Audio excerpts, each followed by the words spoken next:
So we went to the first schedule, and there are first schedule for members in practice. There are 12 different clauses which are there, and first clause says that allow any person to practice in his name as CA unless CA in practice, partner or employee. So I can have someone else to practice in my name provided he is a CA in practice, or he is my partner, or is an employee.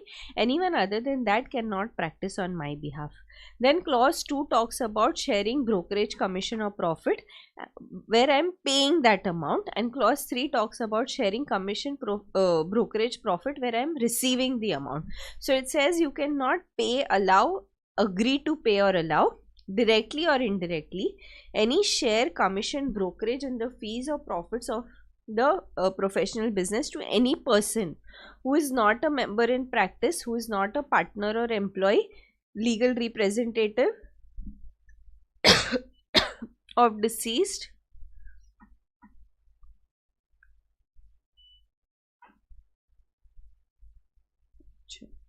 one second.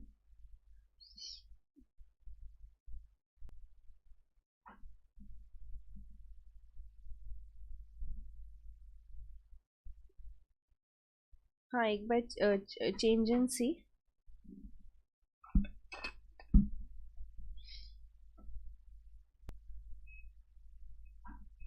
Okay, सो अगर member of any other regulatory body और I have certain qualifications जो अपन ने already discuss किया है, then in that case I can share with them. So they are the people who are allowed to pay me, and I can also receive from them under clause 3. But otherwise any other agency or any other person who is not a CA in practice, अगर उसको मैंने agency hire किया है to get business and I tell them that I'll pay you profit, then that is something which is not permitted. These people who are allowed may be in India or outside India, but if they are there, if they fall under the categories mentioned, then I can pay them the commission or brokerage or share of profit. Now, when it comes to legal representative of deceased member, there are two different parts. One talks about proprietorship and other talks about the partnership firm. If it is a partnership firm and if there are more than two partners and one partner dies, the other partner can share the profits with legal representative of the deceased. That is okay. But in case of a sole proprietorship, if the partner, if the member dies, the sole proprietor, then the purchaser of goodwill cannot share the proceeds with the legal representative of the deceased.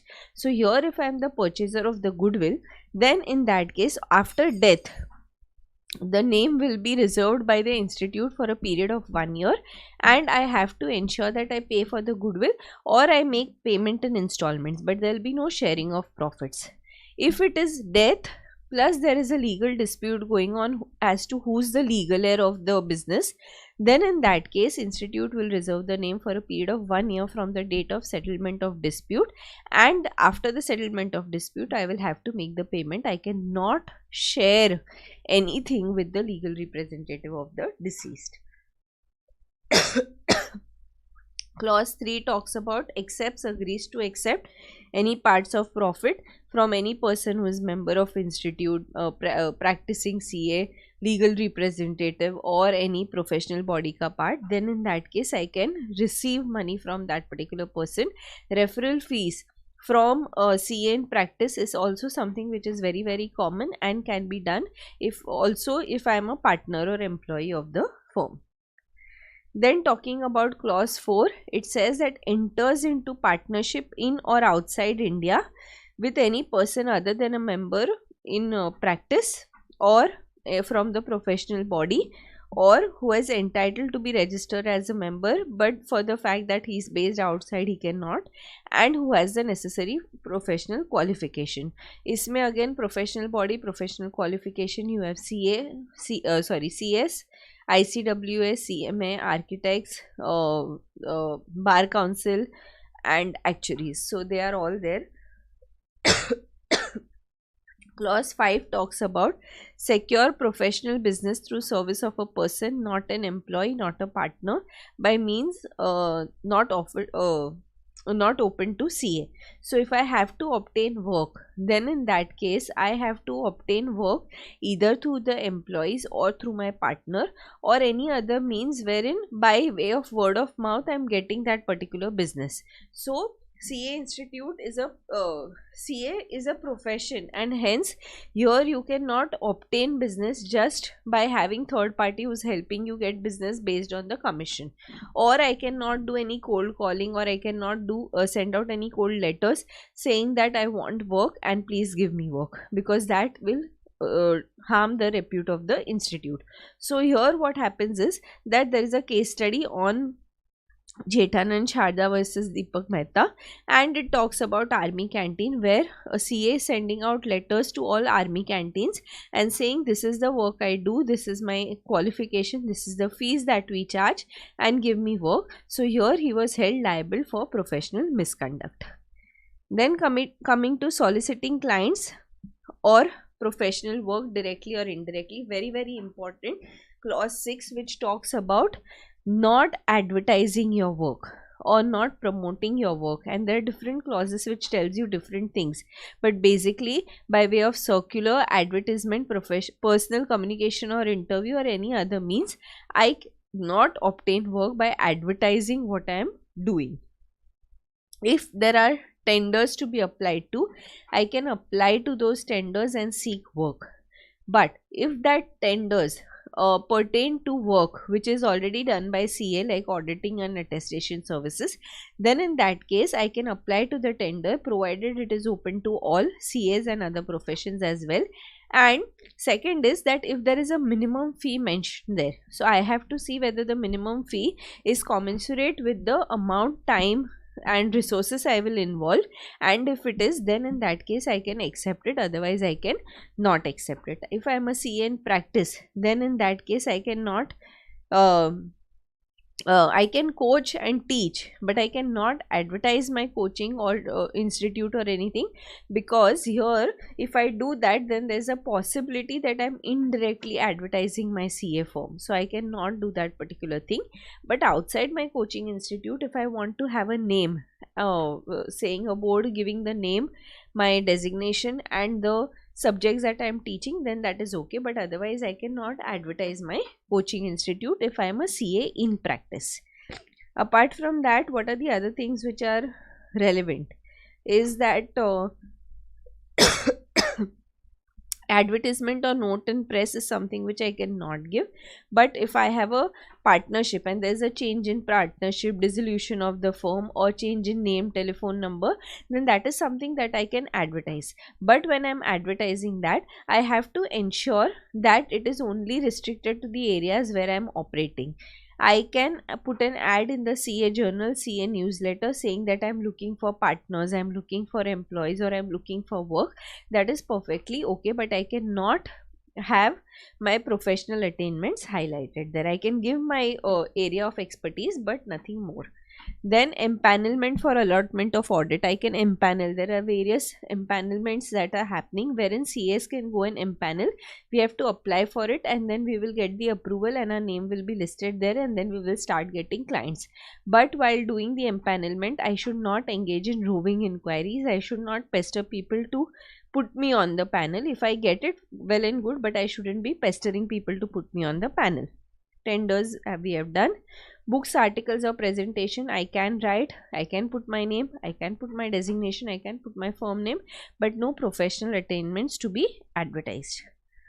Then greeting cards, invitation, whether it is for marriage or religious ceremonies or for new office that I've got, all of this I can mention in the invitation, my name, my firm name and my designation, and this I can send only to my clients, friends and relatives. If I send it to everyone, then it will amount to indirect marketing or advertising. Then if I finished 25 years, 50 years, 75 years, 100 years, whatever, then in that case only for my interpersonal relationship I can highlight that I've completed this and I can put an ad, but no other marketing will be done. Sponsoring activities, I cannot sponsor any activities except for the activities which are done by the CA Institute. Also sponsoring CSR activities, I will use the prefix CA, but otherwise no other the professional attainments to be mentioned. Teaching coaching का अपना हो गया है. Then sharing information firm profile with prospective client. If I feel that this client is a prospective client, then I cannot just go and share my profile. I can do only for the direct questions which are asked by the client, but not just go and do a cold calling or sending out of an email. TV movie credits में मेरा नाम लिख सकते हैं, but again it should not be prominently highlighted. No work by roving inquiries. Seeking work from professional colleague by issuing advertisement is okay. Not by issuing advertisement, by obtaining it from members in practice is fine. Scope of representation of auditors required to make under 225(3) of Companies Act. So this we studied 139, 140, where representation is something that I can make under 139, 140, 140 basically, not 139. Public interviews I can give, but should not result into publicity. I can put educational videos, but I cannot put my link to the website or my contact details on to the educational videos if I am a CA in practice. I cannot advertise under box numbers, so no proper advertisement on the front pages or under the box numbers.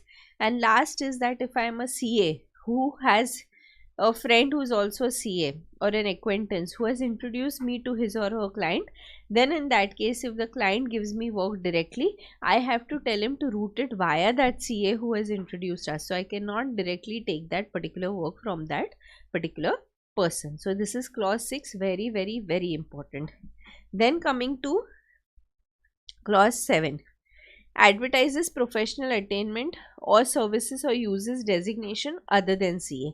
So there are certain we have discussed already: bar counsel, cost accountant, CS, cost management accountant. All of these you can use, but you have to practice as one. Only when you're practicing as bar counsel, can't use CA.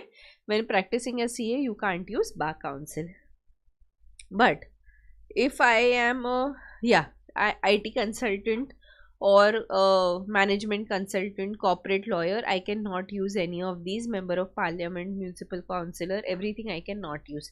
What I can use is insolvency professional or registered valuer. That is something that is allowed. हाँ, ये CPA था अपना, CPA South African institute and institute of England and Wales, ये 3 का अपना MOU है, so we can use that particular name. Date of establishment of firms not to be mentioned on letterhead. Then firm of CA using designation CA except on professional docs not permitted. You can use the prefix CA only. Member of ICI and CS CMA किया discuss. अगर कोई employ है who has scored very good marks in the CA exams, and if that person, or I want that person to mention the name of my firm, then in that case it can be mentioned, the name and the firm, name of the firm and the area where we practice can be mentioned, but nothing else. No professional attainments to be highlighted. Reports या certificate में जितना ज़रूरी है उतना information देना है, and necessary for the purpose for which it is being used. Then any electronic media including internet, I can use my designation CA, no exaggerated claims. And if I'm doing something which is of local and national importance, then I can highlight that I'm a CA. Okay. Then training courses seminars कर सकते हैं, but booklets जो साथ में publish होगी उसमें I don't have to use don't have to highlight my professional attainments. Articles of press in letters to press, उसमें भी मेरा नाम डेजिग्नेशन CA यूज़ हो सकता है. Sign boards, if I have to put what is the size of signboards, then that is as per my discretion. It shouldn't be very big, it shouldn't be illuminated large signboards. Chota wala ki illuminated is fine, but large signboards which are illuminated is something which is not allowed. Then when I am issuing prospectus for a company, then the company will obviously want to mention my name, saying this he is a CA and has expertise in this particular area. Now when it is being highlighted, I don't have to highlight my professional attainments. It may say in a line saying that this is what I've done because it's a marketing document, but no other professional attainments to be highlighted. Logo और monogram, logo रहेगा तो अगर मेरे first few letters से connected है then it is absolutely fine. And the common logo is CA in blue, and then there is a ulta tick which is in tricolor, so it has its own significance and a white background. Correct? So that was your clause 7.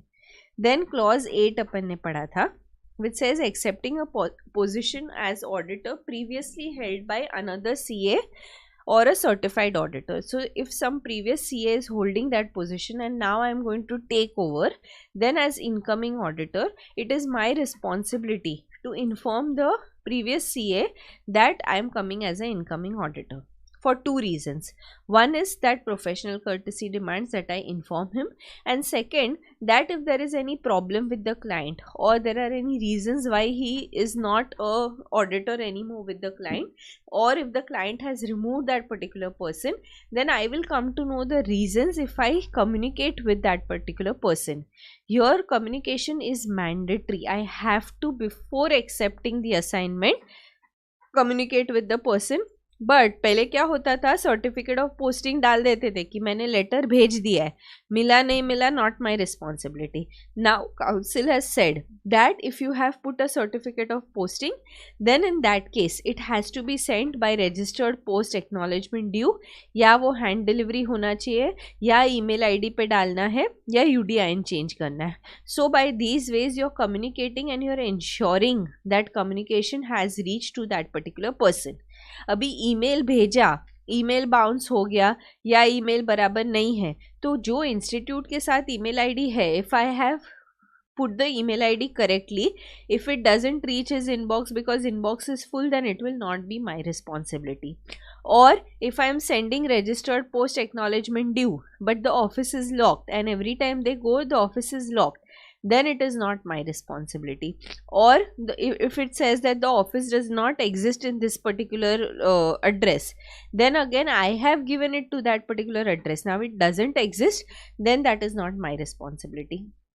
So my responsibility is to ensure that the letter is communicated and sent, but for some reason if it is unable to go there, then in that case I can accept the assignment. Then the client has the choice to select auditors, and auditors they can change for any reason. Sometimes the reason may be a valid reason, sometimes not a valid reason, sometimes the reason may be fees. So depending on what is the reason for changing of auditor, as the incoming auditor it is my responsibility to see कि भाई क्या reason है, why you changing it. अगर कुछ valid reason है then in that case I should not accept the assignment. But if it is not something valid and if it is something which I can kind of let go, then in that case I can go ahead, take the assignment, then it is not a problem. Now if it is due to payment of fees, I have to ensure that the client pays the fees to the previous auditor before I am taking up the assignment. This previous auditor, if he is unavailable or banking details are not available to which we can make the payment, then in that case my responsibility is to ensure that I create a demand draft, and that demand draft is kept aside, and whenever I can find the address or the banking details, I have to hand over the demand draft to that particular auditor. So my responsibility as incoming auditor is to ensure that the previous dues are settled by the client.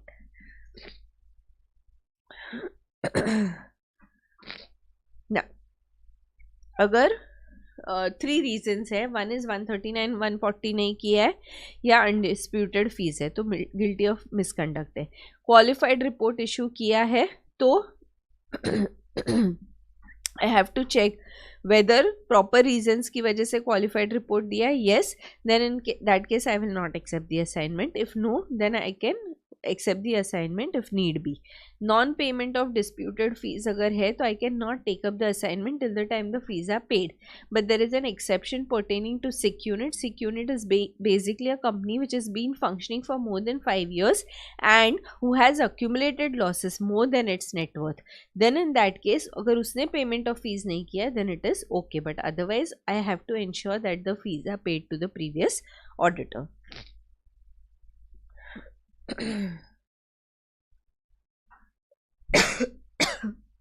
पढ़ लिया अपन ने. This is required for all kind of audit, whether it is statutory audit, GST audit, internal audit, doesn't matter, depending on what kind of audit I am taking up. So if I am taking up internal audit, new incoming auditor for internal audit, then I will communicate with previous internal auditor only. If I am doing GST audit, I will communicate with previous GST auditor. Government audits में time communicate करने के लिए the time available is less. So if I have time available I will communicate.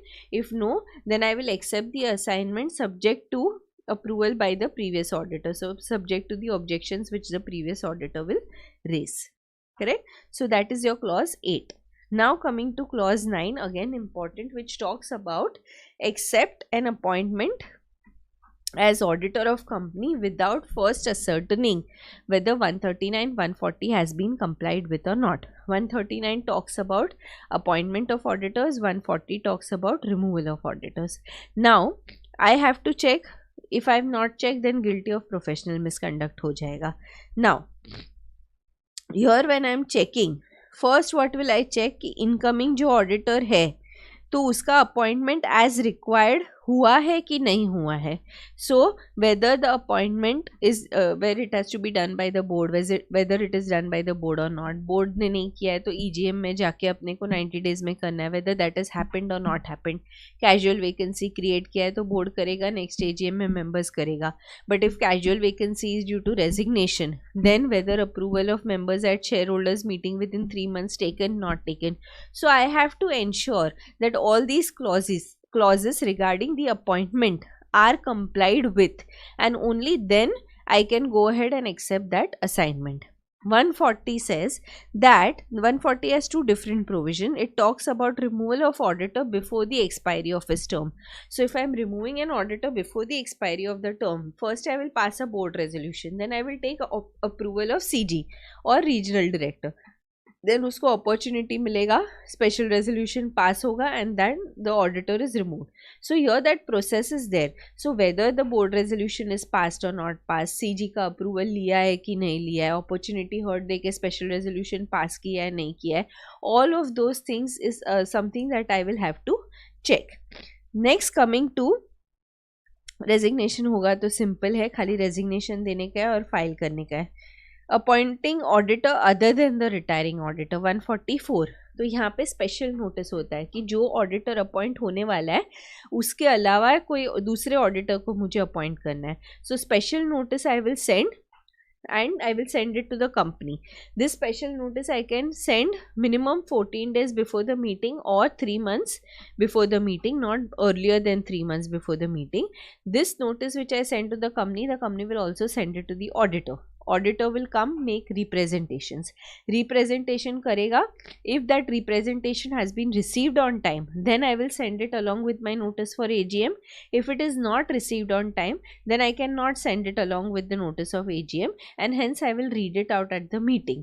Representation meeting में जाएगा, provided the auditor is not misusing the power to make the representation. And once the representation has been done, then the members will decide at the meeting and the retired auditor will be removed, and I will have to make the necessary filing with ROC.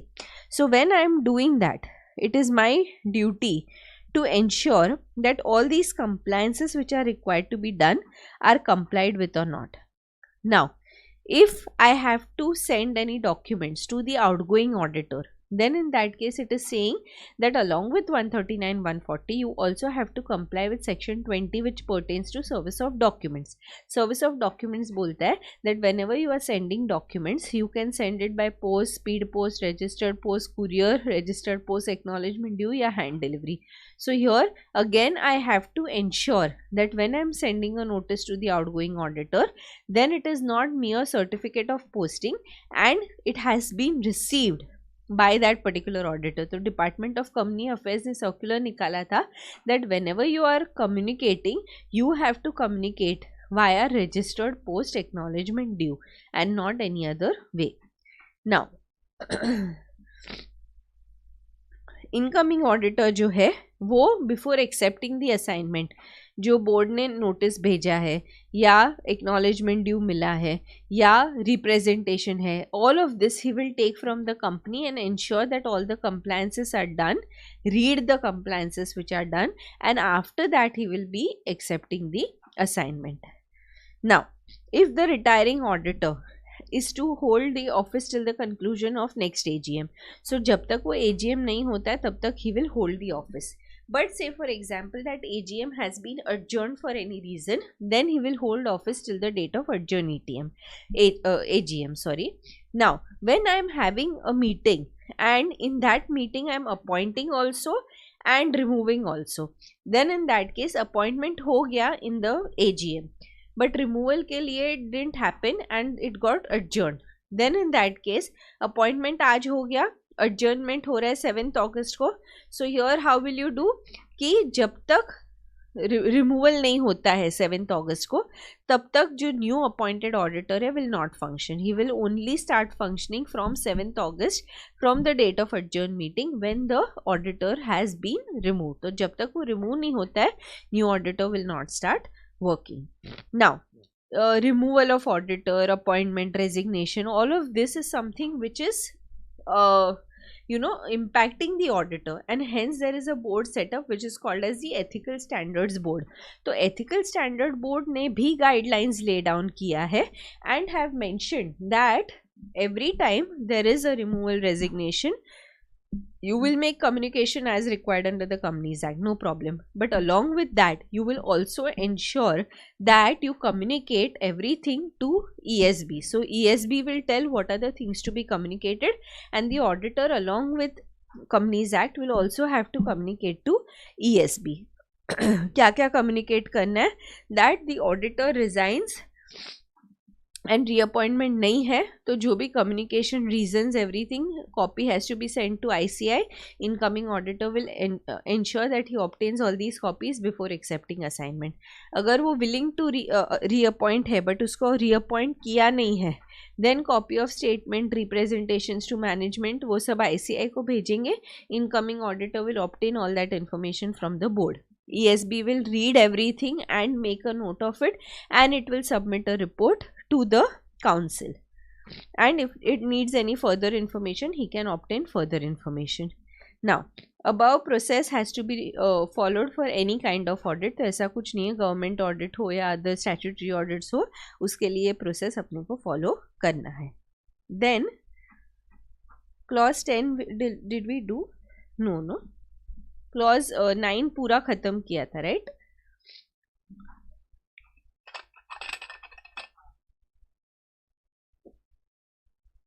लिखा भी है.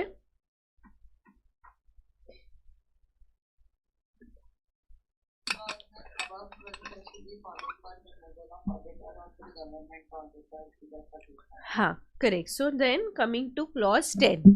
Clause 10 क्या बोलता है?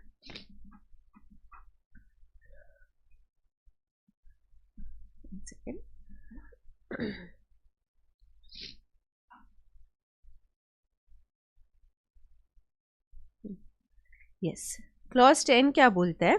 That charges or offers to charge, accepts or offers to accept in respect of any professional employment fees which are based as a percentage of profits or which are contingent upon the findings or results of such employment except as permitted under the regulation.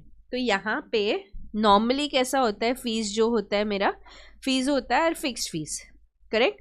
तो जितना agree किया that is the fees I will pay, whether income tax appellate tribunal जाऊँ, CIT जाऊँ, assessing officer के पास जाऊँ, whatever fees are there, I will pay, you will pay me the fees as a CA, whether I get you a favorable order or I don't get you a favorable order, correct? Even for lawyers, when you talk about lawyers, they also have the same thing, that they get a fixed fee. Whether you win the case or lose the case, उसको एक बोल दिया है कि भाई मैं तेरे को 1 CR देने वाला है, तो even if you lose the case, you have to pay that 1 CR to the lawyer because he is fighting on your behalf. Now, here, instead of this 1 CR, if I tell you that you pay me say for example 10% of what you get from the say high court में गया matter, ठीक है, तो I tell you I will pay you 10% of what you get from the high court. तो अगर high court में मुझे 1 CR का सेटलमेंट मिलता है तो 10% of 1 CR, if I gate 100 CR तो 10% of 100 CR. So your he is saying that your fees, high court में तो अपन जाएंगे नहीं, बट योर फीस जो है are contingent on what is the settlement amount, correct. या if I get you a favourable order then in that case favourable रहेगा तो मेरे को इतना परसेंटेज और देना over and above my fixed fee which you are giving me, something like that. Then this is something which is not permitted, guilty है. क्यों guilty है? What is the logic here? The logic is that when I'm getting a percentage of something, then I want this value to be as high as possible. Why? Because जितना high ये है उतना मेरा percentage भी high है, तो मेरा conflict of interest हो गया. If it is a fixed fee, I will try my best because my reputation is also at stake कि भाई favorable order लेके आई, तो I will try my best to get you a favorable order because I want to keep the client happy. I don't want the client to go somewhere else. But this is fixed. It is not a percentage. So here I will try my best to get higher for you as much as possible. But then I will not obtain something by using unethical means. In this scenario what will happen is that I may use unethical means to get a higher amount so that I get a higher percentage, correct. Higher percentage मतलब percentage value जो अगर higher amount का percentage है तो मुझे ज़्यादा पैसा मिलेगा. So here I will use unethical means in order to ensure कि मुझे ज़्यादा पैसा मिले. यहाँ पे fixed है, so I'm not interested and hence I will not adopt unethical means. The same clause also applies to lawyers. Lawyers, you will see, we have studied in law and contract act also कि lawyers can never accept fees as a percentage. तो वो नहीं accept कर सकता है. The only reason being that if you do that कि I'll give you a percentage, तो lawyers will go to any extent, even CAs, not just lawyers, but you as a professional you will go to any extent to get as much money as possible, and hence probability of you using unethical means are higher, which we don't want because you are a professional, so you shouldn't be behaving in that way. And hence this clause says that whenever you are accepting any fees, you can't base your fees upon a percentage, as a percentage of profits, or as a result which is as a amount which is contingent based on any finding or result. It has to be a fixed fee only. Read करते एक बार क्या बोलता है. What distinguishes a profession from business is that professional services are not rendered with the sole purpose of profit motive. Personal gain is one, but not the main or the only objective. Professional opinion therefore frowns upon methods where payment is made to depend on the basis of results. It is obvious that a person who is to receive payment in direct proportion to the benefits received by his client may be tempted to exaggerate the advantage of his services or adopt means that are not ethical. तो मैं ज़्यादा ही अपना ये करेगी कि तुम अगर मेरा सर्विस लेगा, see if you go and if you have a person who is fixed, he will get you a order for say around 60 lakhs or something, but आप मेरे को लोगे, I will take 10%, but I will ensure that I will give you an order wherein you get at least 1 CR. So here I will exaggerate the claims or use unethical means. It will have an effect of undermining the integrity and impairing the independence. Therefore, members are prohibited from charging or accepting any remuneration based on percentage of profits or on happening of particular contingency such as successful outcome of an appeal in revenue proceedings. Professional service should not be offered or rendered under an arrangement whereby no fee will be charged unless a specific finding or result is obtained or where the fee is otherwise contingent upon the finding of result. ऐसा बोल दिया. अगर favourable order नहीं लेके आई तो I will not charge you a penny, then again that is also incorrect. However, fees should not be regarded as being contingent if fixed by a court or other public authority. जहाँ पे fees fix किया है, court ने बोला है that okay you will be liquidator, this is the amount that you will get from the company, then in that case this clause is not applying because वो पहले से बोल दिया है. Now restriction on fees. कहाँ पे you can have percentage. No chartered accountant shall offer or charge or offer to charge, accept or offer to accept in respect of any professional work fees which are based on percentage of profits which are contingent upon findings or results, provided that कहाँ पे कर सकते हैं देखो. In case of receiver or liquidator, fees may be based on percentage of realization or distribution of asset. In case audit of cooperative society, fees may be based on percentage of the paid up capital or the working capital or the gross or net income or profits. In case of valuer for the purpose of direct taxes and duties, fees may be based as a percentage of property valued. In case of certain management consultancy services, fees may be based on percentage which may be contingent upon findings or results. In case of certain fundraising service, it is based on funds raised. In case of debt recovery services, fees may be a percentage of the debt recovered. In case of service relating to cost optimization, fees may be based as percentage of benefit derived, and any other service or audit as may be decided by the council. Following activities decided are insolvency professional, non-assurance services relating to non-audit clients. तो जहाँ पे consultancy है, direct tax है, valuation है, या cost optimisation है, या फिर अपना लिक्विडेटर है, या कोऑपरेटिव सोसाइटीज, ये सब एरियाज में they have mentioned that okay you can have a percentage. So in these areas percentage लेना is a very fixed norm कि भाई लिक्विडेटर है तो तूने कितना असेट्स रियलाइज किया, उसके बेसिस पे I will give you the fees that he gets more assets realise. Correct, क्योंकि वहाँ पे क्या होता है जितना असेट्स रियलाइज करते हैं उसके बेसिस पे गवर्नमेंट को और दूसरे लोगों को पैसा जाता है. इंसॉल्वेंसी जब भी होता है तभी लिक्विडेटर अपॉइंट होता है. Correct, so liabilities are more than assets, and here if I have to have a liquidator, the more he can recover, the more I will be able to pay, and it is in the public interest I am doing that. Correct. तो जहाँ पे बोला है कि it can be a percentage of fees and it is okay to have it as a percentage of fees, I can have it as a percentage of fees. But apart from these, if there is any other area जहाँ पे I want to take it as a percentage of fees, then in that case I cannot have. So when I was with PwC, I had a penalty order for 4 crores. 4 crores का सिर्फ penalty था. Okay, and in that penalty order there was a fixed fee which was there. Now we had employed a very good lawyer, very well known lawyer, and he will charge you some 18 lakhs or something for coming there. For every 3 minutes or something he will charge 18 lakh rupees. Okay, so that was the fee that was decided, that every 3 minutes he spends he will charge you 18 lakh rupees. So जितना minute spend किया, ऐसा घड़ी लेके बैठने का timer की इतना minute वो रुका था तो इतना पैसा लगेगा उसका. Now because it's a court and you have to go to the court, तो whatever hierarchy है वो तारीख पे तारीख तो होता ही है.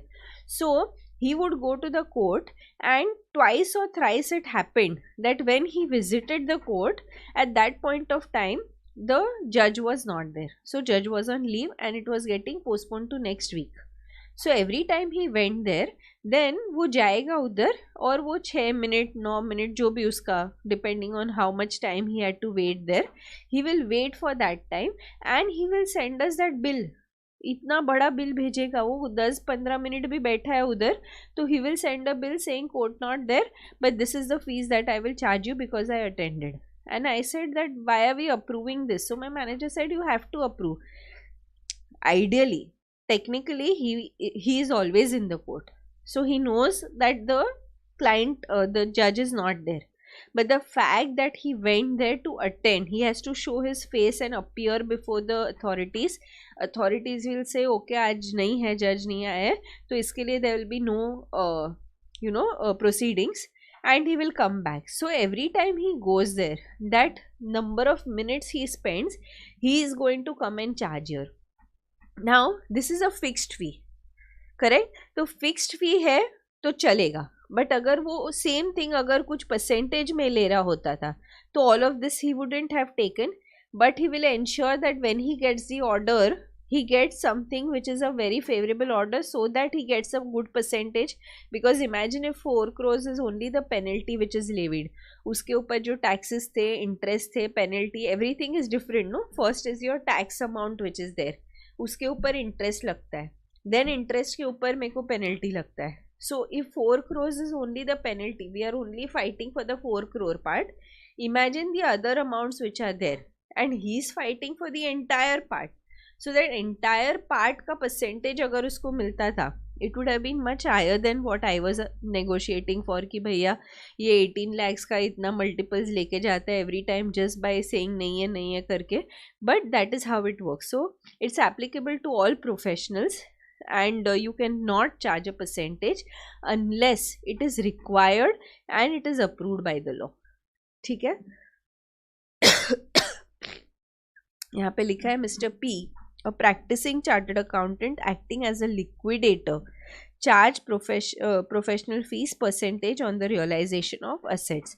तो यहाँ पे exception में है अपने पास liquidator, cooperative society, direct tax, management consultancy, fundraising, debt recovery and cost optimization. तो insolvency and non-assurance services. So these are covered, and because he is acting as a liquidator which falls under part 1, then in that case he can charge percentage of realization of assets. Shall not be held guilty as he is allowed to charge fees on percentage of realization of assets. Correct? Or what is it saying?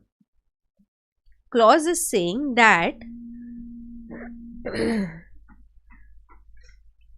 engage in any business or occupation other than the profession of chartered accountancy unless permitted by the council.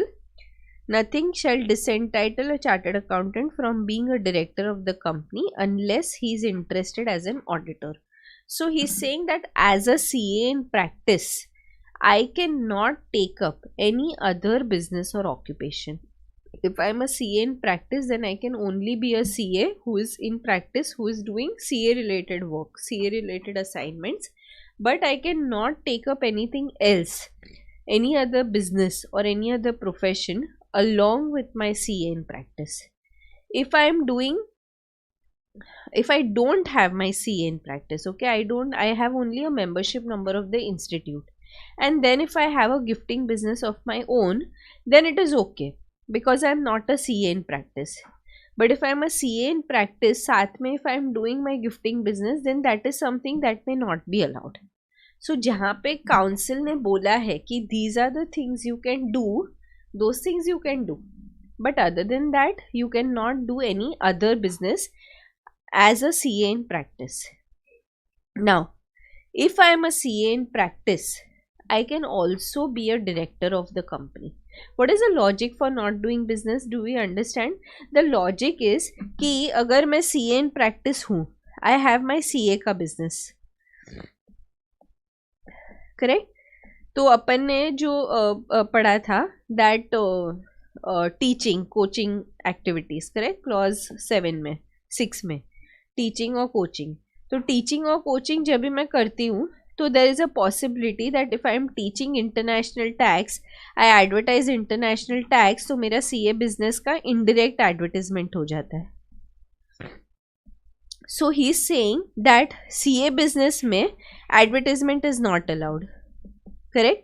But if I am doing other businesses along with my CA business, then I may be able to advertise these business. ये advertise करने में कोई wrong है ही नहीं. But while advertising these businesses, if I indirectly advertise my CA business, then clause 6 का violation हो जाएगा, because I am not permitted to. So he is saying that you can't do only these things. ये कर ही नहीं सकते हो unless I have allowed you to do that. Okay. Now, यहाँ पे what happens is that there are there's an appendix to your CA regulation which is saying that you have general resolutions and you have specific resolutions. General resolutions are basically permissions granted generally. Members of institute in practice be generally permitted to engage in following category for which no specific permission from the council would be necessary. So without checking with the council, I can go ahead and I can perform and I can give those services. When it comes to specific resolution, members may engage in these categories after obtaining the specific and prior approval. So if I want to do specific activities which are mentioned here, then I have to obtain the prior permission of the council, and if the council allows, only then I can practice those areas, I can do those businesses apart from my CA practice. Now general में क्या क्या लिखा है देखो, that again general कौन सा है, give all 14 नहीं आएगा, but any one of the 14 in MCQ case study वैसा पूछ सकते हैं. तो now what is it saying? Employment under CA in practice or firms of such chartered accountant. I can take up employment under a CA in practice and I can have my own COP also. That is okay. Private tutorship I can give. Authorship of books and articles I can do. Holding of life insurance agency license for getting commission I can have. Attending classes, appearing for any other examination. तो CA करने के बाद COP लेने के बाद MBA कर रहे या your CFA कर रहे, that is okay. Holding of public elective offices such as MP, MLA, MLC, that also I can do with CA, general. Honorary office leadership of charitable, educational or other non-commercial organization. तो ऐसे मैं उनको help कर रहा हूँ charitable institutes को, चलेगा. Notary public, justice of peace, special executive magistrate and the like, ऐसा भी I can work. Part time tutorship under the coaching organisation of the institute. तो इंस्टीट्यूट में पार्ट टाइम कोचिंग जो अपना लेक्चर्स होता है, तो with COP I can perform. Valuation of papers, acting as paper settler, head examinator, moderator, any examination. Again, that is something along with COP. Bhavik used to do that. With COP, he used to also check papers with the institute. So that is something which is permitted. Editorship of professional journals. Professional journals है उसका editing करने का. Acting as surveyor and loss assessor under Insurance Act provided they are otherwise eligible. Acting as recovery consultant in the banking sector. तो जो recovery होता है उसका consultant. Owning agricultural land, carrying out agricultural activities. So these are all general permissions which I have. If I want to do these things along with my CA in practice, I can do it. No problem at all. Now specific कहाँ पे मेरे को approval लेने का ज़रूरत है? Your full time और part time employment in the business concern provided that the member and और is relative do not hold substantial interest in such concern.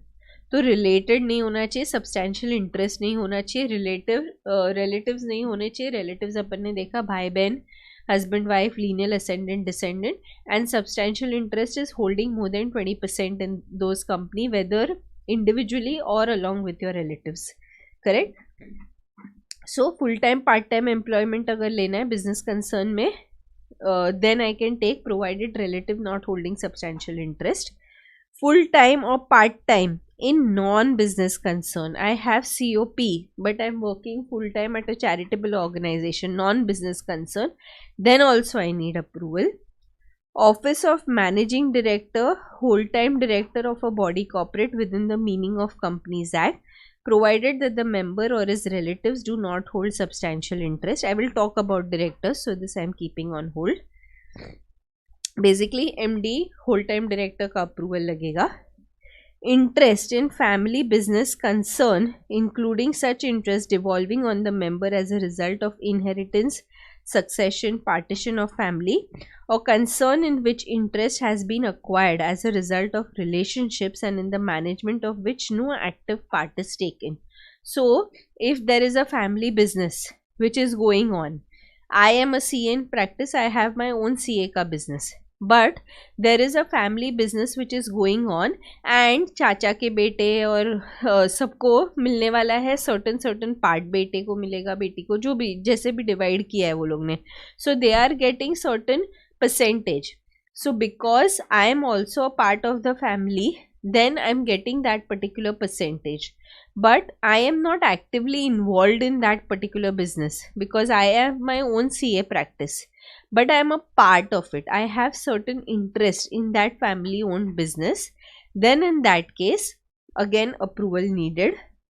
Interest in any educational institution, part-time or full-time lectureship for other than those relating to institute examination conducted under the auspices of the institute or the regional council. So it is not pertaining to institute examination, but other than that, apart from exams जो भी lectures होते हैं उसमें part time या full time lectures देना. Part time full time tutorship under any educational institution. तो अगर कोई दूसरे एजुकेशनल इंस्टीट्यूशन का पार्ट टाइम फुल टाइम है, then in that case special में जाएगा. यहाँ पे भी पार्ट टाइम फुल टाइम था, लेकिन यहाँ पे coaching organisation of the institute है, तो ये इंस्टीट्यूट में पढ़ाएंगे, कोचिंग करेंगे, तो general. But any other educational institute, so you go to ICI, there you go and teach, then general permission. But if you come to benchmarks and then you teach, then it is special because you are holding a CA in practice, correct? If you go to ICI and you teach non-exam related stuff, then also special. Editorship of general journals other than professional journals. I am a professional, so if I am giving professional journals को editorship, तो general. But other than professional को करेंगे तो special. Any other business for which executive committee considers that permission may be granted. ठीक है. सो यहाँ पे employment ले रही हूँ, लेक्चर्स ले रही हूँ which is not exam related with institute, lectures ले रही हूँ which is with any other educational institution. I am editing journals but which are not professional journals.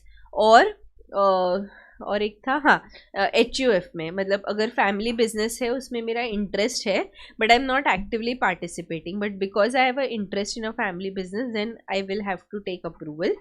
And working as a managing director या whole time director, then I will need approval. बाकी ये सब चीज़ों के लिए I don't need approval. Now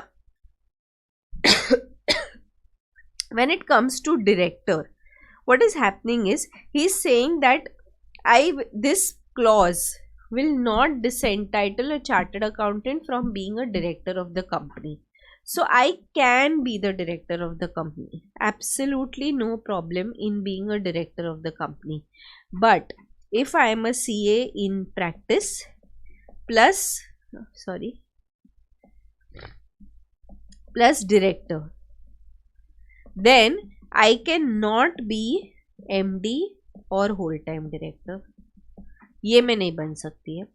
but I can be a simple director. Simple director मतलब क्या, कि जाके मीटिंग्स अटेंड करने का पैसा मिलेगा मीटिंग्स अटेंड करने के लिए. Every time you go for the board meeting then the board will pay you certain amount, तो वो सब मैं कर सकती है. बट मैनेजिंग या whole time director, because managing और whole time director are who are managing the business. Like how in partnership you have active partner, वैसा यहाँ पे managing whole time director is going to fully manage.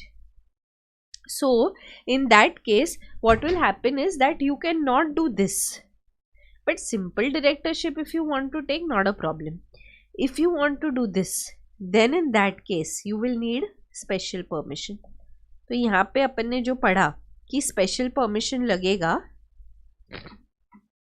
Office of managing director और whole time director, provided किसी का substantial interest नहीं है including relative का substantial interest, then I can be a MD और whole time director along with a CA in practice. Because अगर मैंने COP लिया है, मैं फुल टाइम प्रैक्टिस करने वाली है, then how am I going to manage being a MD or a full-time director? It's a full-time job, right? So then I'm getting COP also, I'm doing full-time job also. So he's saying you take approval from the council. But otherwise, if I want to be a simple director, then not a problem. Simple director को देखो कैसे बोला है उसने, that director simpliciter means an ordinary simple director who is not a managing or whole-time director is required only in board meetings and not paid any remuneration except for attending such meeting. खाली meeting का पैसा मिलता है, बाकी कुछ भी नहीं मिलता है. That is director simpliciter. That you can be. But if you want to be whole-time managing director, then you need to take approval. Now, just give me a minute, just one second. So, directorship जो है, director, ordinary simple director I can be, no problem at all. MD, whole time director along with my CA in practice if I want, then in that case I need to take approval from the council. And one more point was that auditor of subsidiary company cannot be director of holding company. So if I have a holding company and subsidiary, तो subsidiary का जो auditor है and holding का जो director है can't be the same person because conflict of interest हो जाएगा. So auditor of subsidiary company can not be a director of holding company because यहाँ पे इंडिपेंडेंस थ्रेट हो जाता है to the auditor and hence you cannot do that. So that is something that can be asked as a MCQ question.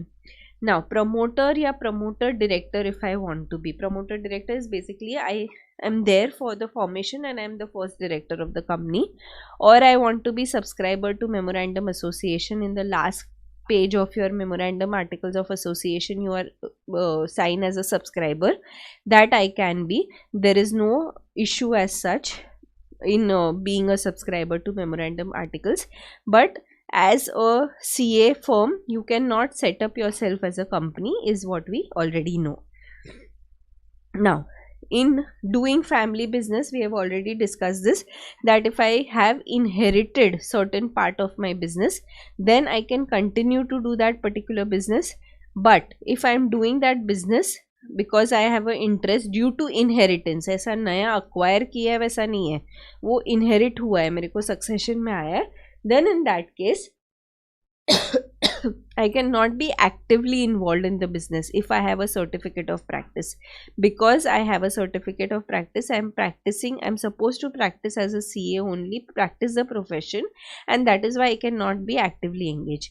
If you want to be actively engaged in your HUF business, then you don't obtain the COP.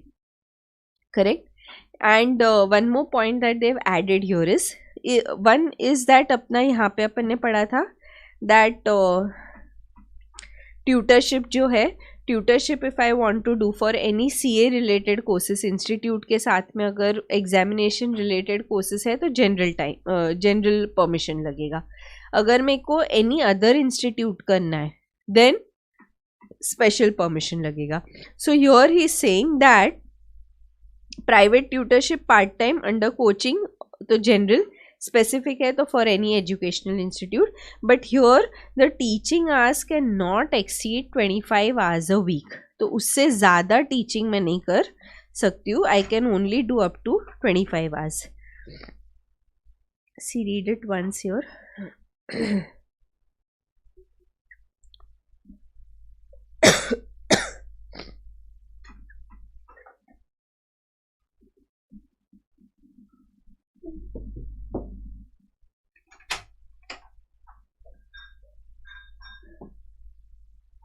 Regulations provide that a chartered accountant in practice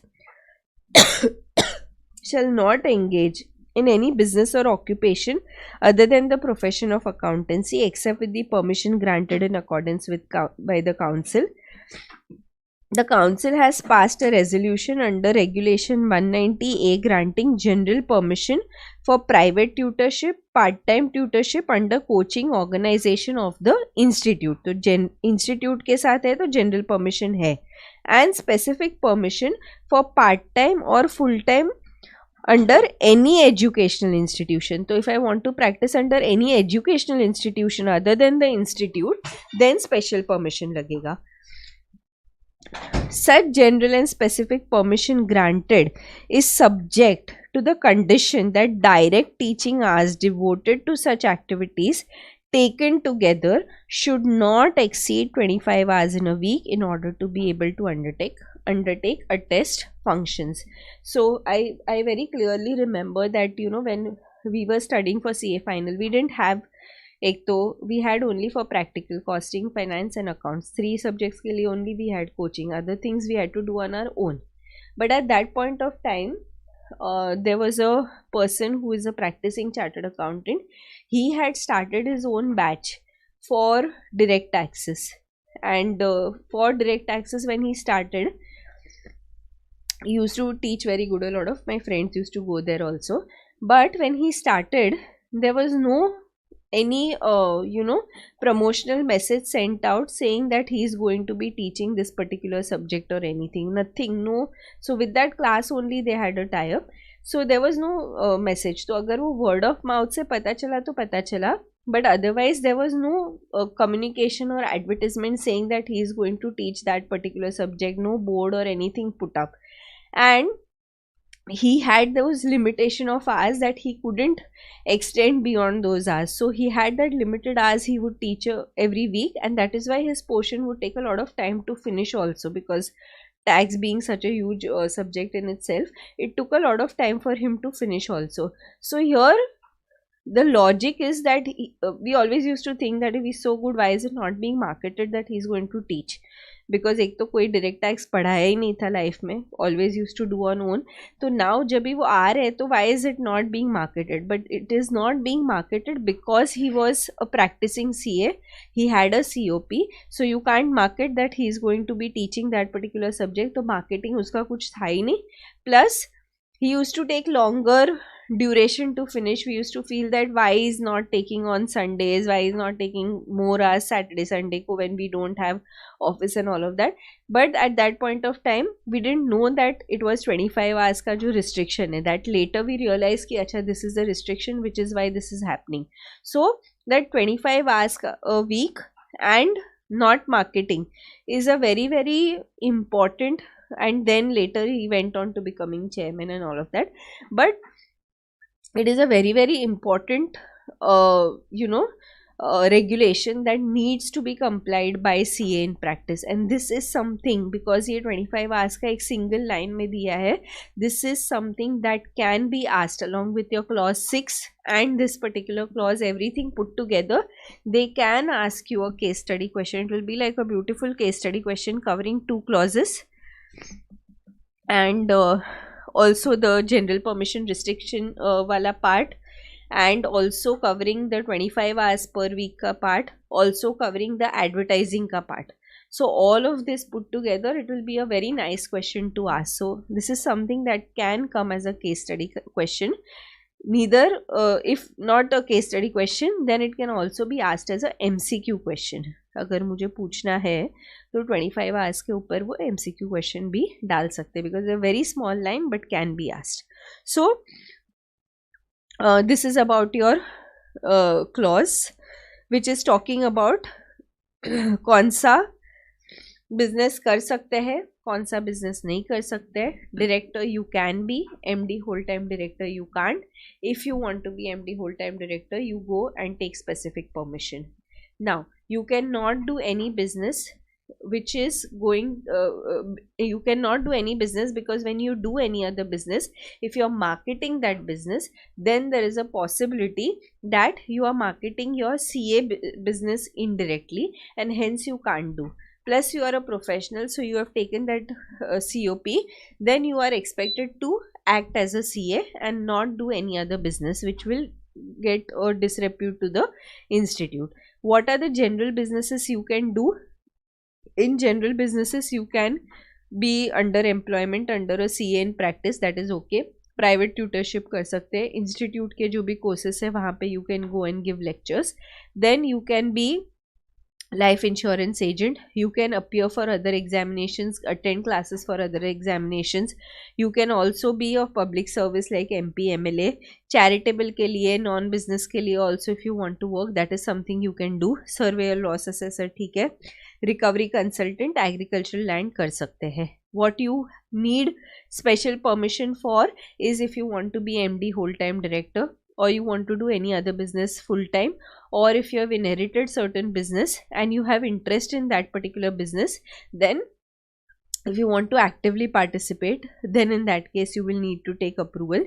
Then educational institution में tutorship कर रहे हैं या non examination related courses with institute, if you are going to do tutorship, then you will have to take permission. And any हाँ यहाँ पे अगर professional journal में लिखना है तो general permission, other than professional journal लिखना है तो स्पेशल परमिशन लगेगा. Correct. Now see case study how they have been asked. And if I am doing tutorship for educational of the CA institute or other than CA institute, both the cases my teaching hours cannot exceed 25 hours in a week. Now, a chartered accountant holding certificate of practice and having 4 articled clerks registered under him accepts appointment as a full-time lecturer in a college. Also becomes a partner with his brother in a business. Examine his conduct in the light of the CA Act and the regulations made thereunder. So here he is becoming a full-time lecturer in a college. So this is other than educational institute, and he is also becoming partner with a brother in a business. So he is becoming a partner in some other business also. So here in this case, if he wants to do all of this, then because he has a certificate of practice, he will have to have taken a specific prior approval. CA is liable for misconduct since he failed to obtain specific prior approval of counsel. Mr. A, a practicing CA, took over as the executive chairman of software company on 1st April 2024. On 10th April 2024, he applied to the council for permission. So here he is a practicing chartered accountant. You can be a director. इसने क्या बना है? Executive chairman. So he is again executing the functions. So here if he wants to be executive functions, तो उसको approval लेना चाहिए था when he is becoming, but he is taking it later. There is no ऐसा timeline within 30 days लेना है ये वो. So if you want to become, you have to take approval. So from the date you start working, you have to take approval because there is no 30 days, 60 days ऐसा period नहीं दिया है कुछ, correct? So from 1st April he should have taken, not 10th April. एक बार देख लो कैसे लिखा है. Deemed to be guilty if he engages in any business other than CA unless permitted. A took over administration on 1st April, applied for permission on 10th April. On the basis of these facts, he was engaged in other occupation between the period 1st to 10th April without the permission of counsel. Therefore, Mr. A is guilty of professional misconduct. CA Moksh, a leading income tax practitioner based in Mumbai with exceptional writing skills, also serves as an editor of a non-chartered accountancy related journal.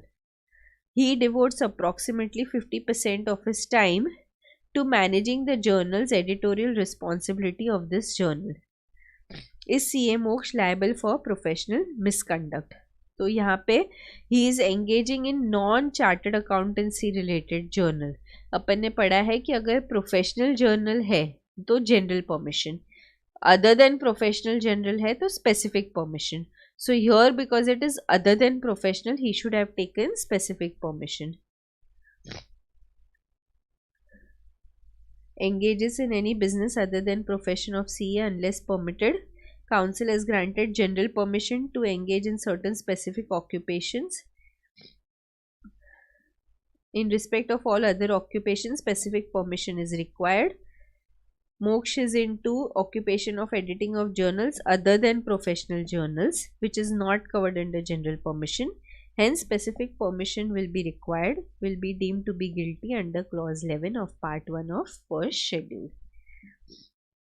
Correct? So these are the kind of questions will be asked here. Now, देखो, clause 12 allows a person not being a member of the institute in practice or a member not being his partner to sign on his behalf or on behalf of his firm any balance sheet, profit and loss account or report on financial statements. So here a member in practice is allowing someone else or a member not being his partner to sign on his behalf to for any balance sheet, profit and loss account, financial statements, reports जो भी है, तो अगर वो किसी और को allow कर रहा है साइन करने के लिए, then in that case it is said that there is professional misconduct. What is it saying? See, above clause prohibits a member from allowing another member who is not his partner to sign any balance sheet, P&L, financial statements on his behalf. This clause is in conjunction with section 26 of the CA Act. No person other than member of institute shall sign any document on behalf of CA in practice or a firm of CA in his professional capacity. So whenever there are financial documents, जो भी अपना financial statement related documents, only a CA in practice can sign, no one else, that we know. So this is along with that, if you allow someone to sign on your behalf, then it is misconduct. Financial statement for this purpose of this clause would cover examination of accounts or financial statements given in a statutory enactment or otherwise. A report may, however, cover a wide range of documents, but in the context in which it is used in this clause, it would mean only a report arising out of professional assignment undertaken by him or submitted by him or his firm to the client.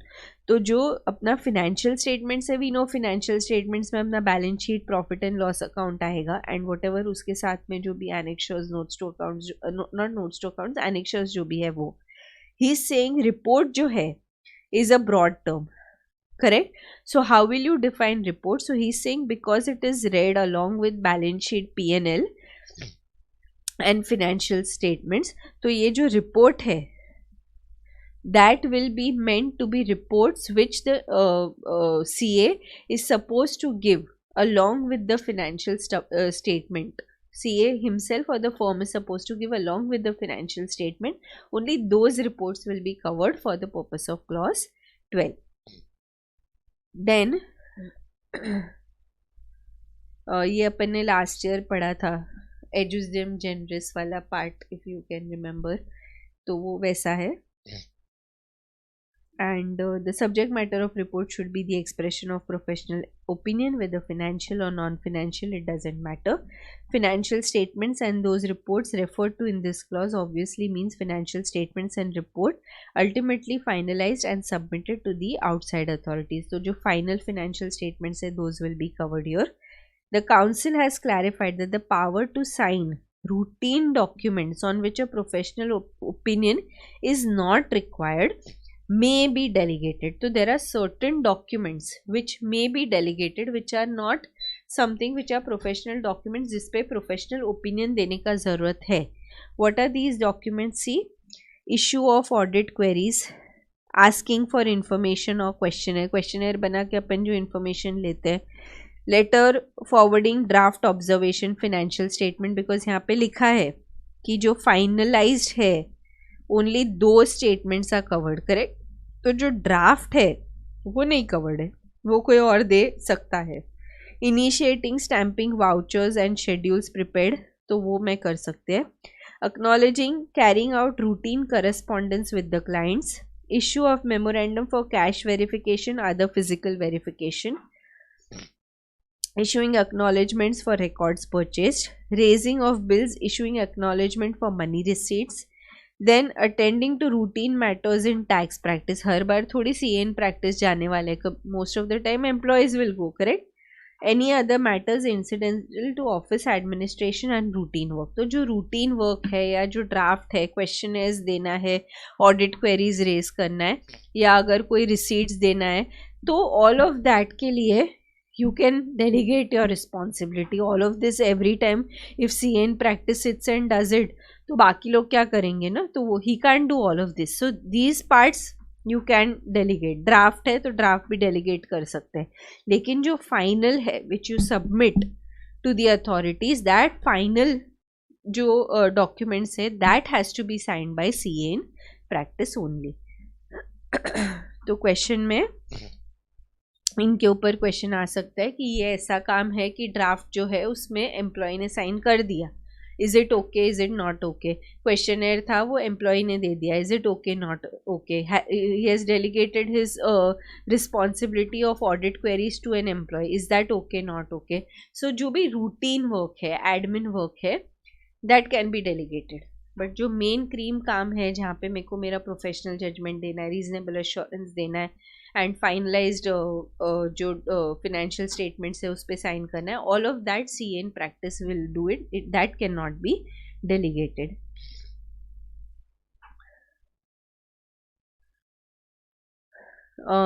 Chartered accountant, while signing report or FS or any document, is statutorily required to disclose his name. The member should disclose his name while appending his signature on the report. When there is no statutory requirement, the member may sign the name of the firm. It may be noted, revised SA 700 mandates mentioning of membership number, firm registration number. Attention is also drawn to UDI and guidelines of institute. सो अपना membership form number जो है वो mention करने का वो 700 में पढ़ा था. S, a practicing CA gives power of attorney to employee to sign reports and financial statements on his behalf. तो वो अपन नहीं दे सकते, तो that is a guilty of professional misconduct. CA Smart, a practicing CA, was on Europe tour between 15 September to 25 September. On 18 September, a message was received from one of his clients requesting a stock certificate to be produced to the bank on 20th of September. Due to urgency, CA Smart directed his assistant, who is also a chartered accountant, to sign and issue the stock certificate after due verification on this behalf. तो whether it is allowed or not allowed, he is only a chartered accountant, practice में नहीं है, तो यहाँ पे he cannot delegate giving a stock certificate. That is not under the exceptions which are there. So that is why guilty of misconduct.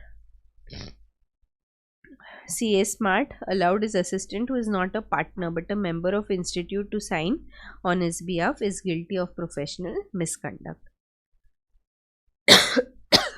So this will end the first schedule के जो all 12 clauses that we have studied, it will end those 12 clauses. एक बार quickly before we start writing revise कर लेते कि कौन से 12 clauses है, not the entire thing because we have already revised the entire thing पहले. तो first clause अपन ने जब भी पढ़ा था, first clause में उसने अपने को क्या बोला,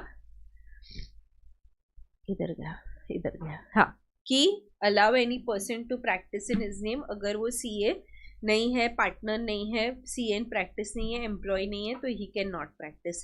2 and 3 रिलेटेड है. 2 में बोलता है I pay commission share of profit to someone to get business, that is not allowed. और if it is not from member in practice or any professional regulatory body या partner of firm, employee of firm, legal representative. 3 में बोलता है कि I receive something from any person who is not member in practice, partner, employee, legal representative, regulatory body और professional qualification वाला, तो वहाँ पे I am receiving.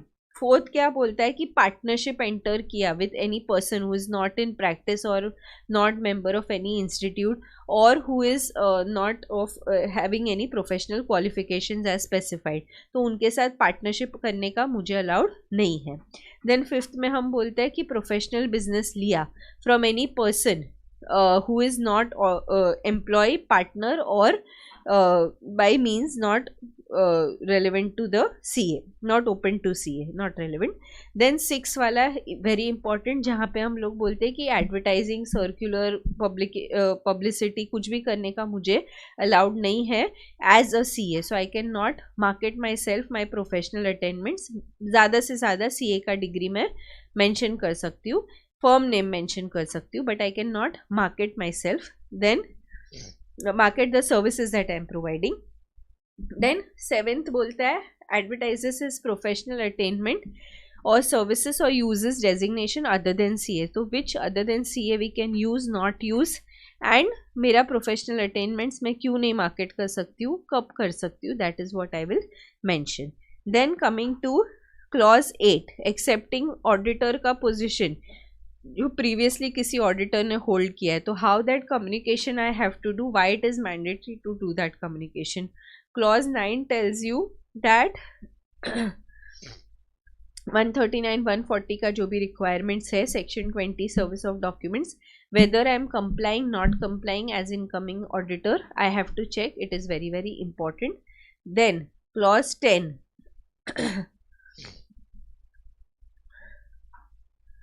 charges or offers to charge, accepts or offers to accept any percentage based fees अगर मैं लेती हूँ, then that is something which is not permitted. I have to charge a fixed fee. It cannot be based on any findings or results. It cannot be based on outcome का percentage. That is something which is not permitted. Then 11 बोलता है engage in any other business or occupation. I cannot engage in any business occupation other than my CA in practice. Whatever is allowed, general permission, special permission, उतना मैं कर सकता हूँ, but other than that nothing. Director बनना है तो simpliciter, but not managing whole time director. I cannot be unless I am taking special permission. HUF में business में अगर inheritance मिला है तो I should not be actively participating, plus I have to take a special permission.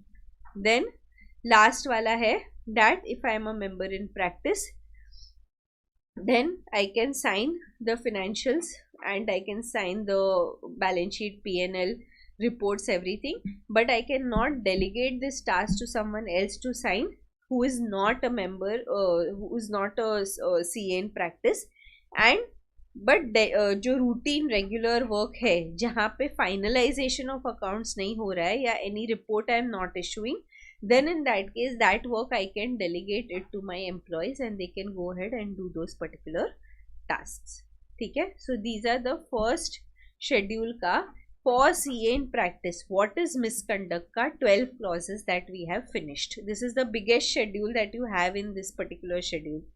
Biggest first schedule का जो biggest part है is your CA in practice का, correct, क्योंकि उसमें 12 clauses से अपन ने देखा था. नेक्स्ट वाला जो पार्ट है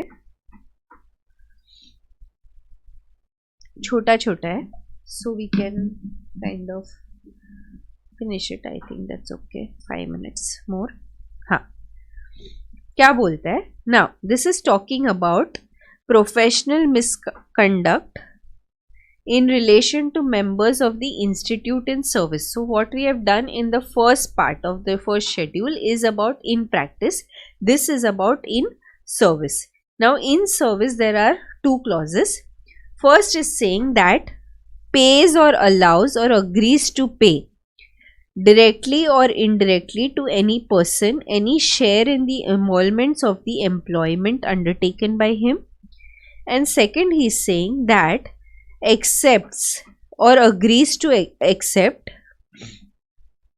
part of fees, profits or gains from a lawyer, CA or broker engaged by such company, firm or person or agent or customer of such company, firm or person by way of commission or gratification. So here when you are in employment, okay, this is very very common. ऐसा employment में बहुत लोग ऐसा करते हैं. I don't know how they get people to do that, but I have known people who do that.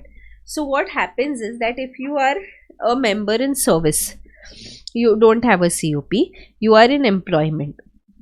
Now when you are in employment, what you do is that you pay someone to get that particular job. So you pay someone to or agree to pay कि अगर मुझे ये job मिल गया, then I will pay you X rupees whatever for the job that I have got. Or secondly, what I can also do, say for example, if I am a CA, I have a friend who is a lawyer. Okay, I tell him that my firm keeps looking for lawyers. I will suggest your name. Okay, and you every time you get work, every time you get an assignment, 10,000 का काम है, 20,000 का काम है, whatever work you get, for that work that you're getting, pay me a percentage because I am referring to your name, and now from henceforth my firm will give all the work to you. Okay, so he is saying this is not permitted कि मेरे को job दिला दे या मेरे को कुछ benefits दिला दे, then I will pay you for this particular job that I am getting. Once I have got the job, I cannot accept from anyone anything pertaining to this what do you call, referring that person, saying that मैंने तेरे को refer किया है, now every time you get whatever amount you get, उसका say for example 5% मेरे को दे देना. So every time some assignment goes to him, I know because मेरा CA form है, and I will tell him अच्छा ये invoice raise हुआ है, 5% मेरे को दे दे. So that taking of money or giving of money, when you are in employment, you cannot do that. Whatever money you get as a employee, that is okay, but anything by referral if you are getting, then that is something which is not permitted. As commission or gratification, it is not permitted. See what is saying. Member of institute in service is deemed to be guilty if he is an employee of a company, firm or person, and during that course whatever emoluments he receives, if he either pays or allows to pay or agrees to pay any part directly or indirectly. However, this clause does not restrict such sharing or commission amongst relatives, dependents, friends, etc. if there is no relationship in procuring or retaining the job and payment is not a consideration for job procurement or retainership. The clear verdict of this clause is job must be procured and retained with own professional capabilities and not by any financial deal और professional dignity. CA में तो चलो ठीक है, government jobs में this is very very common if you know that in government jobs, because people are dying to get government jobs because of the benefit that are associated and less work and too much, not too much money but good money but less work and a lot of retirement benefits and stuff. तो government job के लिए this is a very very standard practice in contract act. If you remember, we have done this where it is said that not a valid contract वाला जो part होता है उसमें अपन बोलते हैं कि ये ऐसा पैसा देके you can not take a government job because it's very common to do that. Accepts or agrees to accept profits में देखो क्या बोलता है. This clause restricts to accept or agrees to accept part of fees or profits from a CA or broker engaged by such company, firm or person by way of commission or gratification. The objective is that when a member is in employment, he must maintain high level of ethics and should not accept any amount from anyone from which he is not entitled from the employer under contractual agreement of service. And he'll be guilty of misconduct if he is whole-time or part-time employment, doesn't matter, or that he was holding a certificate of practice along with his employment, that also doesn't matter. Mr. C, a chartered accountant, holds a certificate of practice while in employment, also recommends a particular lawyer to his employer in respect of a case. The lawyer, out of professional fee received from the employer, paid a particular sum as referral to Mr. C. तो यहाँ पे C जो है guilty of misconduct है क्योंकि उसको पैसा मिला. ठीक है.